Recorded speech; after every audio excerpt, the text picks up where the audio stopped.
Hi everyone. Hello, everyone. What we have for you today is a seminar clip to do with the Platonic Anima and Animus and dream analysis.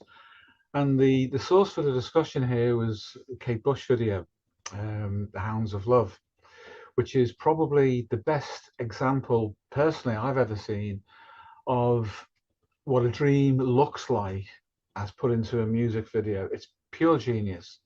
And we use that in the seminar as a starting point to discuss various things. So it's just a little bit of insight into what IPSA training is like. So enjoy it, and we'll see you again soon. Thank you. See you soon. Cheers. Bye now. Other than that, the general trend with Jungians is I put a video, I think it was yesterday, yeah, a Kate Bush video. I don't know if anyone's seen it. Hounds of Love, off the album of the same name from 1985. It's 40 years back. Her big hit in the US is on that Running Up That Hill. But the actual Hounds of Love, it's always struck me as being this is almost the perfect representation of a dream, the way that it's constructed, and the representation of the male figures in it collectively as the animus and how that splits is again a perfect representation of Jungian modeling of things. Although I'm unaware that Kate Bush has any knowledge at all about Jung. I wouldn't be surprised if she has now, but when she wrote that, she was very young. I don't know if anybody's seen it at all, but it's absolutely incredible if you just let it impact you. Just what's going on in that very short video. If anybody's seen it, would they like to comment just to get the discussion going for the day? Even Daniela, because I know she's been looking at some Kate Bush stuff recently.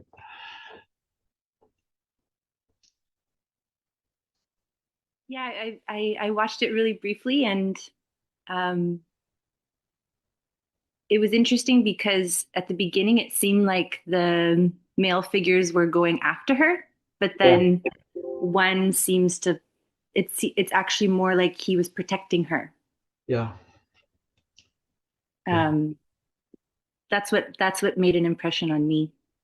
Yeah, it's a stunning video. Every time I watch it, it impacts me at a very, very deep level. She seems to be connected to the collective at the beginning, but she's at right angles to them.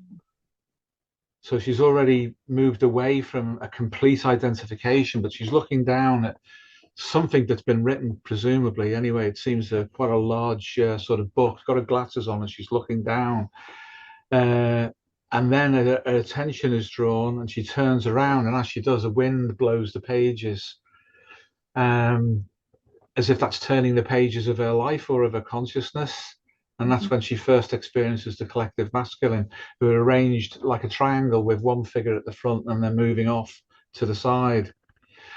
Um, and then as it unfolds, I just think it's incredible to see the Jungian understanding of the negative animus being split off from the positive animus, how the animus itself divides, as you say. So there's one character in particular who's been protective of her.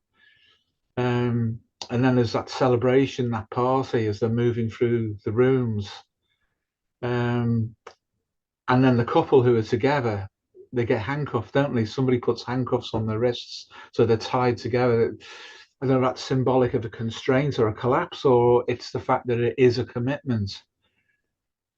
So they're not going to be separated after that point. But certainly earlier on, the animus is trying to separate her from the positive aspect of itself. And when it moves towards her, as if in the collective form, as if to threaten her again, it gets blocked by the people in the party who are celebrating some kind of transition that looks like a wedding. Mhm. Uh, and then the idea about the red shoes as well, and taking off the red shoes and throwing them into the lake, and the animal, the fox, as well, that she sings about. It's absolutely amazing. Never ceases to impact me. I must admit that even after 40 years, the insight that she had, the creative insight and ability to portray things, is amazing. So many levels. Yeah, her whole life is very fascinating. Yeah, Yeah, it certainly is. Certainly is. Incredible, a one-off. Yeah. So well constructed, just like a dream, but without being obvious. It's the subtlety of it. It's amazing. Yeah, I really liked hearing about her creative process and how, like, she would just get an idea, like she describes from the wind, Yeah. and let it go with her. Like, she trusted herself. Yeah. And I was listening actually to an interview with her parents, and her father was like, I just believed in her. And I think that probably helped her. Yeah. And then her brothers as well were really supportive. Yeah. And obviously, and she's very intelligent. Yeah. Yeah. It's a complete package, isn't it? With her, really, to where she could channel that and also represent women of different ages, understand perspectives of men as well, as they impact or are impacted by the feminine. It's through all of those videos and those years, it was just amazing, wasn't it, Paul? Yeah, talk about the Hounds of Love. Hounds of Love, yes, yeah. I mean, obviously, Daniela and I've been having a little bit of a back and forth about Kate. I would just add to what you said, Steve, not specifically about that video, but about the facilitative environment in which she grew up. Yeah, Daniela's just mentioned that. She has, which is what I'm trying to emphasize, because, of course, we don't all have that. No. And she did come from a sort of a middle-class professional type family that were very accepting of her nature, it seems. And so in the same way that we often talk about men, that it's important for men to trust their unconscious, and therefore that comes from their relationship to their mother, and then that is mirrored on the outside by the way that they treat outer women. I think the same is probably true for Kate. I think she had the right kind of masculine confirmation growing up that allowed her to trust her intuition in the way that she did, and to bring her creativity online. And then her brothers were like an extension of that, because they represent the masculine too, but they were part of the creative process. So collectively, as a family, they were all in sync. And it's produced this incredible body of work, which I don't really know, it sounds like an exaggeration, but I don't think we'll see the likes of ever again, because it was so unique to her background, her upbringing, the way she was personally configured, that it is incredible, even now, all these decades later. Yeah. And even, I never get tired of watching it, to be honest. No, but I've got to be in the right. You don't watch it? No, I've got to be in the right. For most of her stuff, if I don't have the resources to watch, it goes right past my ego, right past, and at the deepest. Yes. And the impact is incredibly powerful. It is. Yeah, it's hypnotic, isn't it? Yeah, it is. You sit with like these spirals going around on your eyes for a few hours afterwards, and feel that you can't do anything that's of a practical nature as a result of it. But I think it's nice sometimes to be able to focus on women and on the animus and the creative aspects of it, and how it informs them. And I think it is literally a mirror of the situation that we see with men when they trust their own unconscious mind. They trust the relationship to their own creativity, and they by and large tend to treat women well on the outside as well. What is within, so too is without. And it's the same with the animus.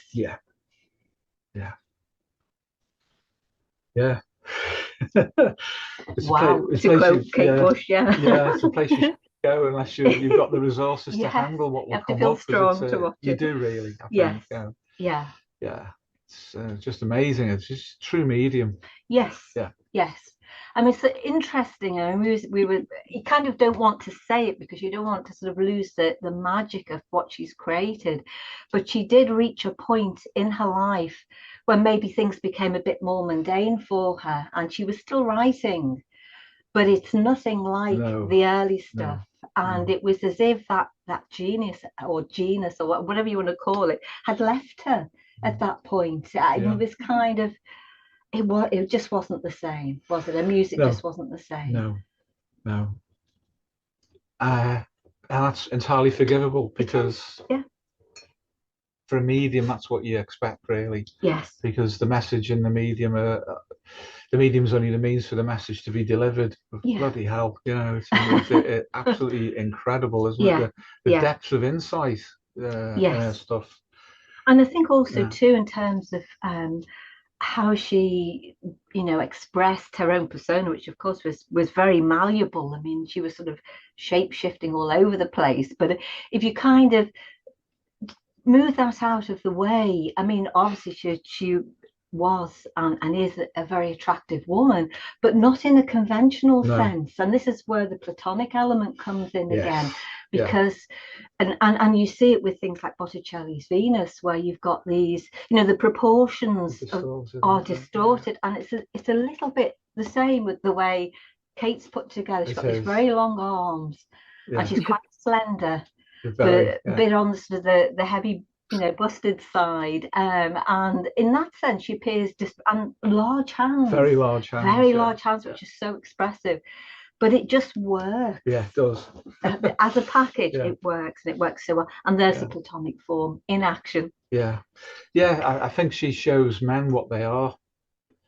When she does stuff about the anima and the effect of the in that Jungian sense, and sort of the archetypal platonic feminine at a man, she shows them what they are collectively, and that's why I think her work mesmerized a lot of men. Oh, definitely. Yes. Because, as you say, she's not typically. No. You know, if you're to be cruel or objective, or that could be the same thing, of course. As you said, it's all put together wrong on individual bits, but you put it all together, and that animating spirit comes through it. Like, wow, nothing like it, nothing's near it. The rest doesn't matter, does it? And this is the point about the platonic form, is that it is not perfect. None of us are perfect instantiations of it. But we can still express the form. And there's just something complete. There's a completeness about that. She's a complete package. And as you say, she appeals to men and women. In equal measure, probably. It's all there, isn't it? It is, and in the Hounds of Love video, where she sees the men come in, you know, the one who's standing at the front of that spear tip, the expression on her face, that's almost the embodiment of the dream ego that is witnessing a dream unfold without knowing, or knowing that this is a dream, but still part of the narrative, because it's, I say, entrapped within it. It's part of that, and it's like a spectator, a curious spectator. Yeah, it is. And then everything focuses directly on her, as the dream ego, we could say. And the way the anima splits at that point. One of it split. The spear tip position character, who is dressed differently than the men standing behind him. So there's a separation already in representation, and he basically reaches out to her, doesn't he? And they try and stop him and pull him away. He looks over his shoulder back at her, and I'm going this way. I'm not going to be dissolved into the collective and lose my individuality, because my relationship to this woman is why I'm being separated off from the collective. And that's an experience men have when they fall in love, basically. And it's genuine. What they're feeling is that this is my opposite, but will make me complete, and I have to stand away from the collective, from the peer group, really, from the peer group. And I think they're all older than him. But that's just a representational thing, perhaps for artistic purposes. But it's only when he takes hold of her that he can break through the barrier. That throws them off for a moment, and that's so typical of a dream, that when the dream ego does something, the configuration that's been a problem will alter as part of the narrative of the dream. So he was separated from them by bringing her into relationship to him, and at the very deepest level, that's what men feel platonically, that the relationship to the woman of choice is that which will separate him off from the collective masculine in such a way that he can individuate, but through relationship to the woman. it's fascinating, the whole thing. It is. It's so simply done, but it's all yeah. Yeah. Yeah, I don't watch it. Any of their early stuff, I'm just done for the day, because the impact of it is so profound, isn't it? Yeah. Yeah. There's a few, isn't there, Yeah. that are really strong, really powerful. Yeah. I mean, it's all good, but Yeah. there are some some music videos that stand out. Yeah. The negative anima in one called Experiment 4 in Roman numerals. I don't know if you've seen that. That's a really that's a lesson to men not to mess with the dark side of the feminine and try and control it in such a way that it will escape from you. You know, because the character she portrays is created by men doing bad things collectively in order to harm others. So their relating function, if you like, is already inclined dangerously towards harm.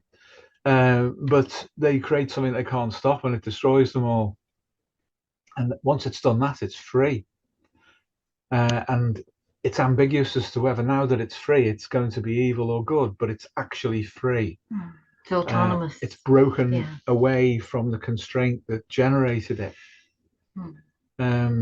And so, in a mythic sense, certainly in a depth psychological sense, where you see groups of men messing around with their relating function in the wrong way, it will very often detonate against them, but something good can come from it. So it's like Pandora's box in that regard.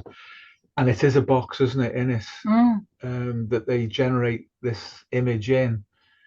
But it appears to be beautiful and seductive, and then it isn't. It takes its mask off. And the destruction of them is horrific, isn't it, really? Yes, it is. But they've done it to themselves. Yeah, they have, by becoming split off from the relating function in the way that you've just described. Yeah. So that it's able to run autonomously. Yeah. And then, as you say, it's just a case of whether that's positive or negative, really. And this narrative, it happens to be negative, and very negative.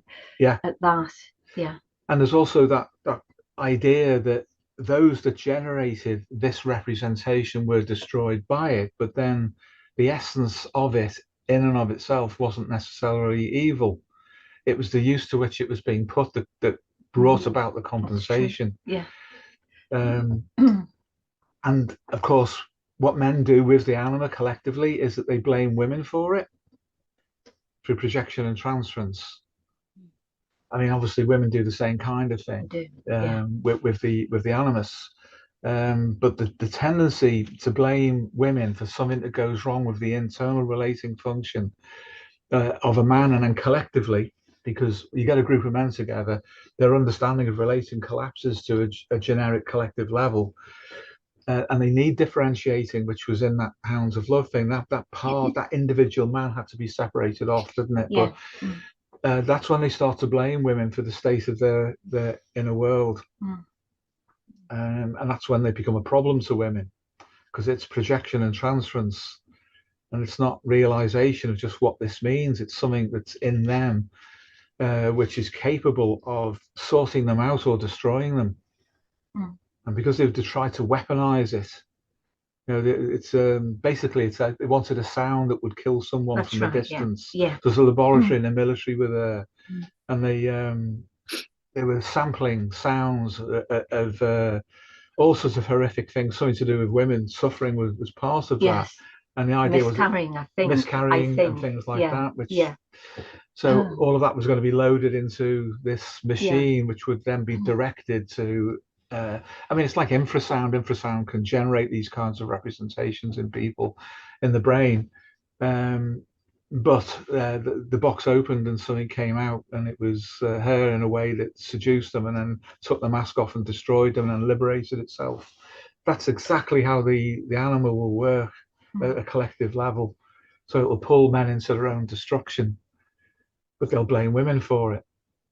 So we're very lucky, really, then, if as young children growing up, that we have a good experience of the contrasexual parent. Yeah, we're lucky. We're very fortunate if we have that. Yeah, because that forms the basis for everything else that then builds on that. Yeah. I mean, obviously it's not an irrevocable situation, because probably most of us are on the side of maybe negative rather than positive, generally speaking. But but if we have a good experience, which Kate herself, it seems, did have, then we can see the kind of amazing creativity that it produces as well. Yeah, there's an awful lot in her stuff, isn't there? Right back to the very early songs.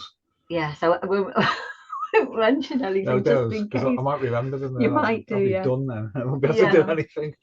But yeah, it's interesting. She just got that balance right. Yes. It says, how did she know this? Yes. She couldn't have known it through her conscious mind. No, but even, I mean, brother-sister relationships as well, which obviously she had within her own family. They're talked about. Old age as well. Actually, in the context of the same video that I'm thinking of that I won't mention. You know, as I think we were discussing, Daniela, about women's work as well. She takes the perspective of the man towards a woman who's going through pregnancy and birth, and you know, there's that perspective of, you know, the father's role in all of that, and that, you know, it's the line that when the child is born now starts the craft of the father. Again, there's just so much in that one line, because it's so true, isn't it? Then men can really engage with their children at that point once they're born, if they so wish. Yeah. Sorry about that, Daniela, but there's something in there worth talking about, I think, because there's a lot of depth psychology in our work. Tons of it, yeah. Loads of dream material too. And I mean, it's just profound how you guys have expanded on the relating function. I think it's going to help so many people. Thank you. To understand this, truly understand it, not in this woke way that the culture is misinterpreting it. And something that came to mind was I was wondering how, if maybe her creative potential was higher during her reproductive years, as almost superpositioned. Yeah.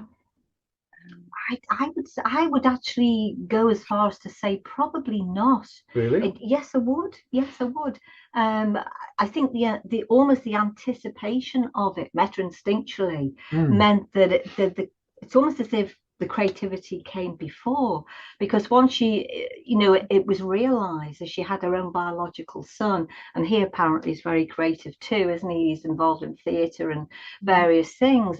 For me, it's as if things slowed. I could be wrong, but that's just a nuance, isn't it? It's just a nuance. Yeah. So the creative years, it will include her teenage years. Oh, yes. You know, her capacity to reproduce, or reproductive years. Yes. Even if she doesn't reproduce, it's within that time. That's what I'm saying. Within that time frame. But once she actually had her own biological son, it seems there was a shift. Yeah, that crashed, didn't it? It did. At that point. It did.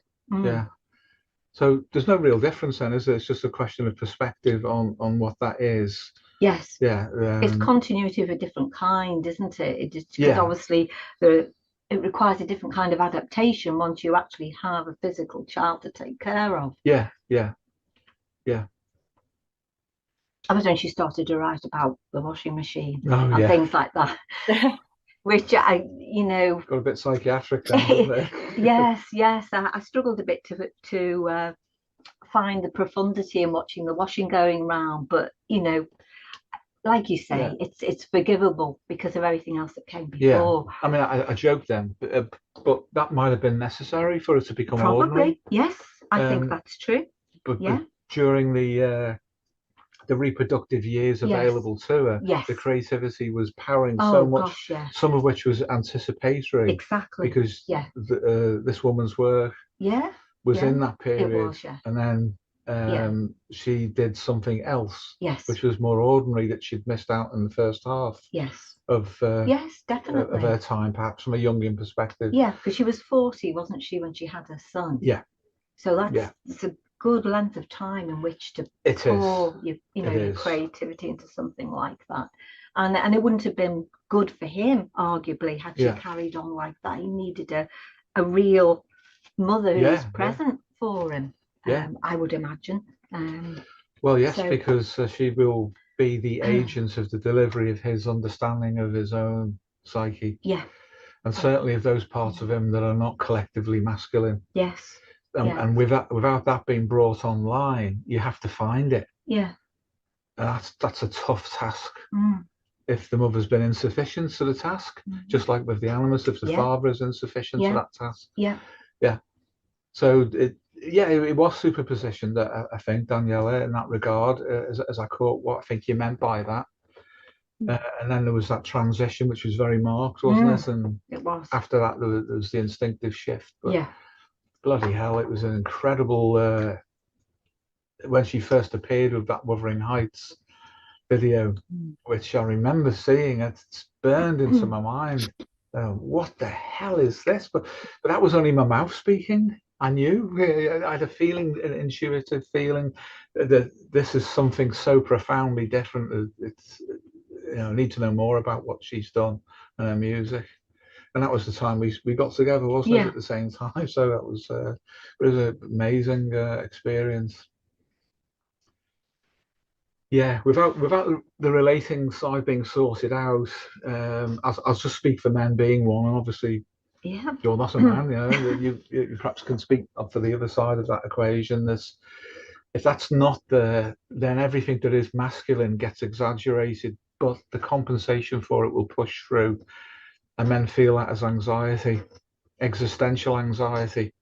And then who they meet on the masculine side of the equation, who is going to influence them at that point, will determine whether they can break away and individuate in relationship to the feminine collectively or not. Yes. So if they get misdirected by some hyper exaggerated pseudo masculine internet guru who is working out their own issues by transferring them onto vulnerable men, so he doesn't have to feel it. Yes. They feel it instead. Yes. You see that dynamic. Then they get lost, and they follow these prophets around in that desert, internal desert. Yeah. So you see that a lot. It's very sad when that happens to men, because if they can access the feminine, it does two things. It confirms them on the inside, and they stop blaming women for not understanding themselves. Indeed. And they can relate properly. And when that happens, the world's better. Yeah. Yeah. I mean, there are bad women out there. Of course. There are bad men out there as well. But it'll give you that angle of discernment, doesn't it? To know what you're relating to and who you're relating to. And I say forgive them for being imperfect, because we have to forgive ourselves too for that. And then if you find a partner who will work on that with you and exchange it, then that's a good thing. It's a very good thing, because it's very hard to do in isolation, isn't it? It's very difficult. It's difficult even when you're trying to go through that process in relationship to someone else, so you can then at least experience the positive side of relating, whether you're a man or a woman. But to do it completely in a vacuum, I mean, we're not all completely in a vacuum, but I mean in a vacuum in the sense of not maybe having an intimate relationship within which to do it. It is hard. It's very hard. Well, as a man, then there's a tendency to elevate people like Friedrich Nietzsche, who couldn't relate to women, couldn't relate to anybody, not even himself properly. But he was intelligent and he was intuitive. Yes. And that they became so finely honed in their exaggeration that he became a caricature of an aspect of the masculine. Yes. That sadly young men are being duped into seeing as an ideal state. By internet gurus. Yes. Of course, you see it all the time. You do. Yeah. But Nietzsche failed in so many ways. Even Jung called him a misfired psychologist, not a philosopher. Yeah. Misfired depth psychologist. Yeah. And it's tragic. Don't repeat tragedy in your own life by copying people who failed. You can look at them and see the value of their life intrinsically. They must learn from the mistakes.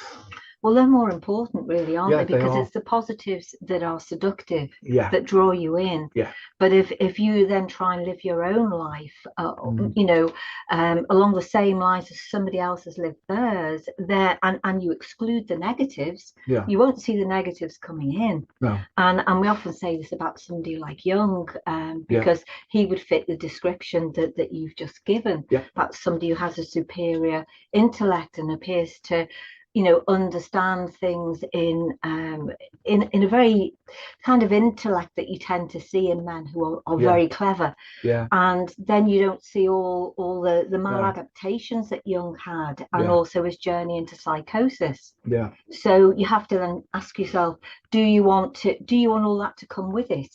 You may try and develop yourself as I say, a young man intellectually, but if you model yourself on him, you might find yourself also stumbling into some of those maladaptations that he did as well. Yeah. And that would be awful. I mean, who wants to go down the path of psychosis, for example? Yeah. And another question on a sort of everyday level is, how did he treat women? Well, not very well. No, not very well at all. Basically, he used them, all of them, every single one. And how did he relate to men? Not very well at all. He couldn't get along with men. If he only had one or two friends during his whole life that could be considered genuinely to be friends, other than that, he was falling out with every man that he met. But arguably, some of those women, so they don't appear to be too much in the direction of victims, utilized him as well they did, to develop themselves. They did. Or to arrest their development under his influence. Well, yes. And then getting secondary gain from that for whatever it was that they lost. But they certainly felt they could have an intellectual life by being associated to him. Yeah, and that's consciously and unconsciously. That's why Jung said the power of the word about the animus, because that was him. Yeah, indeed. His influence on women was that. Yeah, very specifically that. Very specifically that. Yeah. So, anyway. We digress. We do. I must admit, I thought in the past, I would have loved him to have met Kate Bush. She'd have been a real, you know, that would have steamed his glasses. It would have done, and it would have really messed his head good style, because Tony Wolfe, who he was his live-in second wife, his so-called muse and Sora Mystica, by comparison. Well, there isn't one. No, there isn't, and yet he would have met everything that he wrote about, but integrated just in her work. That's true. And this was a woman who's not an analytical psychologist. No. That would have blown his mind, good style, that. And he probably needed it, but it didn't happen, did it? No, it's a nice thought experiment anyway, isn't it? It is. Yeah. So I think for women out there, if you want to know, I would say this about me: how did he treat women? That's what you need to know, because that's going to be how you will be treated by them.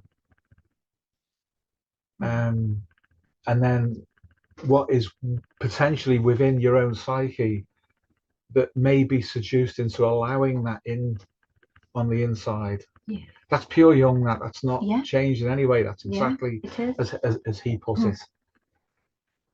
And then of course the reverse to that is true for the guys too.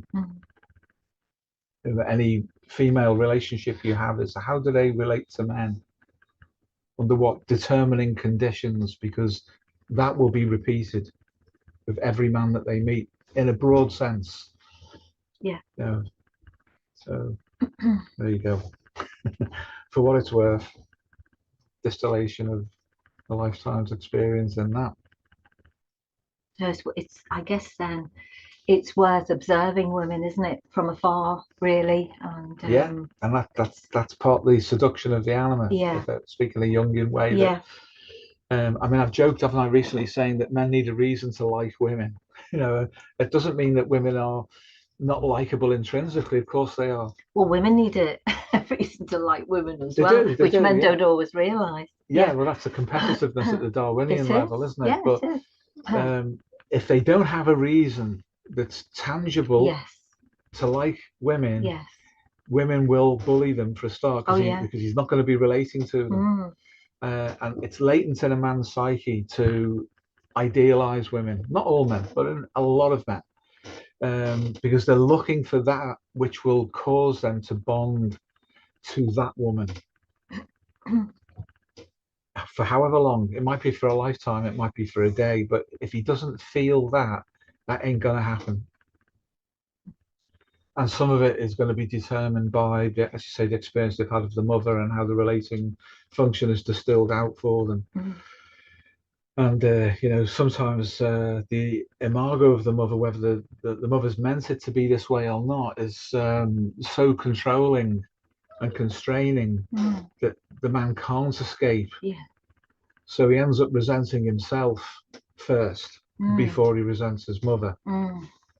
That's a bit of a shame, that, isn't it, really? Yeah. If only it could be reversed. Because the self-loathing, if you like, or resentment for failing to adapt to life is then transferred onto women that he would meet opportunistically in his lifespan, but he hasn't separated from the mother on the inside. Do you think that's the reluctance to blame the mother? Do you think that's because the mother's so central? Well, yeah, because the relating that the man has to his psyche and his relationship to his mother have a common origin. Yes, they do. And so it's very difficult then, even when a mother's been controlling and bad, very often for men to say this has been a bad experience for me. So the more subtle the control and the dependency that, say, a mother might bring a son into shaping himself around, the more subtle, the more difficult that can be. And it's in a TV series in the UK called Sorry from the 1980s, which is the poor protagonist is a 40-year-old man who has never grown up, never been able to escape mother. And no matter what he does, she's there. And is basically, he does win in the end, and she accepts it. But I think it's over like 4 or 5 years, this titanic battle of him being able to relate to himself, where he feels he's a man. And then he keeps messing up the relationship with every woman he meets because that primary relationship has not been distilled, has not been separated. And to emphasize it, the writers have made the mother ever present in the outer world as well as an inner world presence for him.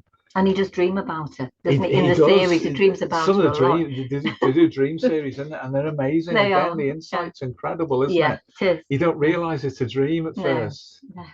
And then just a few little hints come in, and then it's obvious he's in one, and you get the perspective of him as the dream ego, still not knowing it's not real, that he's in a dream. It's very, very cleverly written. It is. But it's kind of hard to watch, but it is. It's entertaining, but you know, it's got a deep structure message to it for sure. And as you say, there are all these failed attempts to escape from her influence. Never works. And they're not just psychological, some of them are physical as well, like he'll try and get out the front door and his coat will be trapped in it or something like that, and then she locks the door so he can't open the door to free himself, and he's left that all night. Little things like that. But when we think about it, that's a door is a transition point between inner and outer. Different spaces with different meanings, outer world, inner world. So much is like that with people who are trapped, but they don't notice it. And you know, women need to separate from their father's influence as well, where that's been negative in particular. But you know, a positive father relationship can also stop a daughter from developing. Yes, that's true. Because she can't free herself up to relate to men because they're always compared to him. And then there's a tendency to replicate the relationship, to find somebody who is like the father, sufficiently like the father in order to feel that that's a relationship worth having. And if not, to make him like the father. Firstly through transference, and then once the transference embeds itself, so the object of the transference is contained by the constraints of the transference, then it's pure projection at that point. It is. Because it originated in the past, hence its transference, but the maintenance of it is projection. And the complex that forms around that is that I want continuity of understanding myself on the inside through my relationship to my father, which I've now repressed and forgotten about. So it's your fault. And therefore I must control you. It works both ways in that regard, doesn't it, for men and women? Yes, in it does. that sort of classical sense. But Yeah. as you're saying, Daniela, the idea of a relating function and a relating system moves it to in such a way that allows us to understand that the relating is literally transferred as a field, as it was laid down. Whereas some of the classical analytical schools they'll infantilize us if it's Freudian, and about the Oedipal and electrocomplexes and that kind of thing, towards the relationship to the parents, which is a dreadful suggestion to make. Well, it's so collapsed as well, isn't it? It is. Yeah. And then the Jungians elevate it into a mythopoetic situation that is so attractive in and of itself. It stops people wanting to break out from it, because it's as if, well, now I understand this at this amazing level of distribution into culture, and oh yeah, that's better than life, that's better than reality. Yeah. And they don't move on at all. No. So at that stage, arguably, it's more of a participation mystique, isn't it? Yes. Yeah. Yeah. Where there's no real relating going on at all, No. just simply elevation of the opposite of the other. And well, and men need that elevation of a woman or lots of women in order to separate off from the influence of the mother that may be perseverating in their life. Yeah. So they need that reason to like a woman who may otherwise be a dangerous figure for them, because a woman's ability to select for how a man will live his life is incredibly powerful. It's just under the surface, but she can control his biological cycles through the influence of simply being in relationship to him. And then if there are children involved or the potential for them, then he has to accommodate how she will accommodate him. And this is one-sided because it does go both ways, but that those elements are important. And if he can't then keep seeing the value, the elevated value of this woman, this individual human being, and the connectedness to the collective feminine at the highest register, he's going to wander and try and find it elsewhere under Darwinian pressure and Platonic pressure at that point. It's horrible, really, the way people suffer in these ways. But it's largely because the Platonic is delivered through instinct. It becomes manifest physically through instinct. So when we get the Platonic representation, instinct immediately goes into relationship to it. That's the way that works, basically. So if a man finds the image of the beloved, the Platonic beloved, in a woman, his instincts will immediately coalesce around that. Well, we see that in alchemical representations too, don't we? That it's quite obvious from the way that they're represented that the two things are conjoined. You don't get one without the other. You don't. Which is why this idea of something being Platonic, in popular culture only meaning friendship is just ridiculous. It is. Because things don't happen in that way in the real world.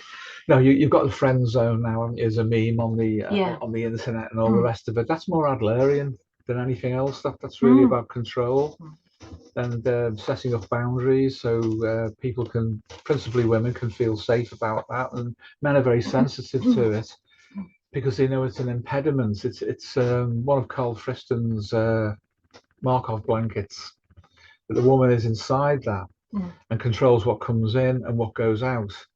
Whereas a true field relationship means there is no boundary, because the relationship is superpositioned across it. Yeah. So although there is a genuine boundary to all of us, which is permeable to some extent or otherwise, to put people in states of relationship to you is off-putting. And it doesn't particularly make anybody safe. No, because it gives the illusion of gives the illusion of it, but they won't develop. It's true. You can think in terms of Wilhelm Reich's character armor. Yeah, it's that. It's albeit that it's a concept, so we can't physically see where the boundary is, but we relate to it because of the concept, and then we act as if it's real. But that means we can't relate because we can't receive, and there's some elements of risk-taking in all relationships. Yes, there is.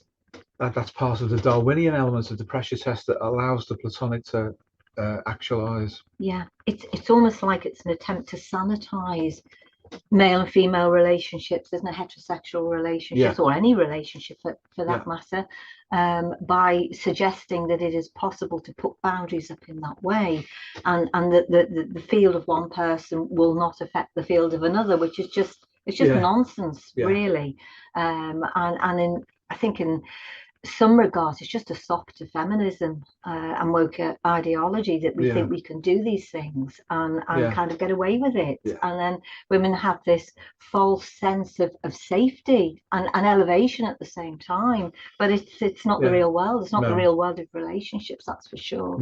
And what you'll get then is an adaptation at a suboptimal level from men, where they will elevate the wrong kind of woman in absence of the right kind of woman to elevate. At which point they become extremely vulnerable to manipulation and control. And it's not only on the outside, because that which is within, as you were saying, is also without.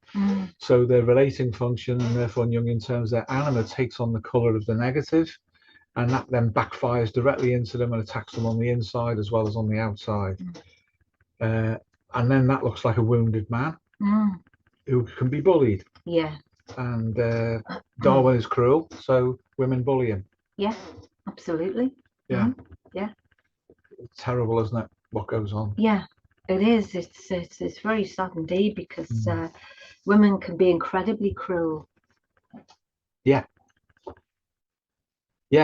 And yet in the Platonic fantasy that men often have, the complete opposite to that. It's true. Yes. You know, they confirm him in the way that the mother first confirmed the son's consciousness as it emerged out from the back of the cave. And as she didn't, of course, that's a different configured man that is going to go out of the cave mouth and into the world. So these things are real. People can be helped, and they can get past early injury, can't they, to these representations? But you've got to be conscious. You do, and it takes longer for some people than others. I mean, we've often said this about ourselves. Had we had, better direction ourselves, it probably wouldn't have taken as long as it has done to make the necessary adaptations. So it just depends, who you're gifted within your circle of friends and family, and as to how long it's likely to take. So as you rightly say, it doesn't have to take long at all if you can have an understanding of how these things really work. I think a lot of the guys in the cargos at the moment are finding how quickly you can make massive progress. It's absolutely true. If they do the right things. And the right things are natural. The configuration, which the Jungians would call the self-archetype, the inner configuration that regulates everything, will allow us to do the wrong things. It's not going to push for optimization if the organism as a whole is not capable of doing it, because its outer adaptation is wrong, and its inner adaptation means that it can't be allowed in. So even Jung's self-archetype might be interested in individuation, but it won't agree with the process if the ego is not in the right state to undergo that process. But when it is, it can be so fast without being hurried. And that's another mistake the Jungians make, is that they think they've got to sweat it out for years. And they haven't, because homeostasis is not interested in slow change, because slow change compromises survivability. Oh yeah, it does, doesn't it? Even at the most fundamental biological levels, it needs to be quick. In a Paleolithic sort of metaphorically Paleolithic environment, you can't afford 10 years of Jungian analysis. No. You've got to do other things. And if you do the other things well, then the Platonic will instantiate in you because you have done that. Well, even with something like respiration, or I should say acid-base regulation, your respiratory system will kick in within seconds to regulate that. And then there are the backup systems, aren't there, too, such as, excretion by the kidneys, and they can take significantly longer. But the point is, it's as if homeostasis has fail safes as well. Yeah, it does. That make sure that homeostasis comes back online within an optimal amount of time, which is really seconds. But if it has to be more than that, then it will also accommodate that length of time as well. And in the psyche, these backup systems, one of the first responses is neurosis, because neurosis means that the person is not in a psychotic state, so there's still some orientation to the world, and it offers the opportunity, if you solve it, to become better adapted.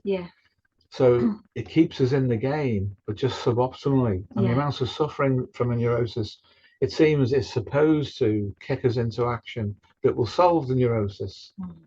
As you say, as a highly conserved adaptive backup system. But if we fail at that level and then we end up maintaining the neurosis, eventually young self archetype will give up and just say, okay, this is all we're going to get out of this person this time round. Maybe, you know, if they happen to reproduce, their grandchildren will get further than they did. But the genetic investment will be, okay, fine, you settle being neurotic and maladapted. That's as much as you're going to do. It will actually give up. And you do see that. You do. Phenomena of skipping generations, don't you? You do. But you can awaken it again. Even if the system is adjusted to a negative acceptance, like, okay, we'll stay neurotic forever, at least you're alive. You know, there are ways of changing that, but you have to approach it a natural way that brings about the system itself becoming interested again in the specific individual and saying, yes, okay, we can do this. Then it gets easy, then it gets quick. We look at some people who've gone through Jungian analysis for 10 or 12 years and they're worse at the end than when they started. And what was the point of all of that? It's contra naturam. For at least one of the people involved, anyway. Oh, yeah. The analysts gain from it. Well, they do. Yeah. Oh, well. Thanks, Daniela. Thank you very much. Thank you. Just throw us up with some questions, and we can go to John.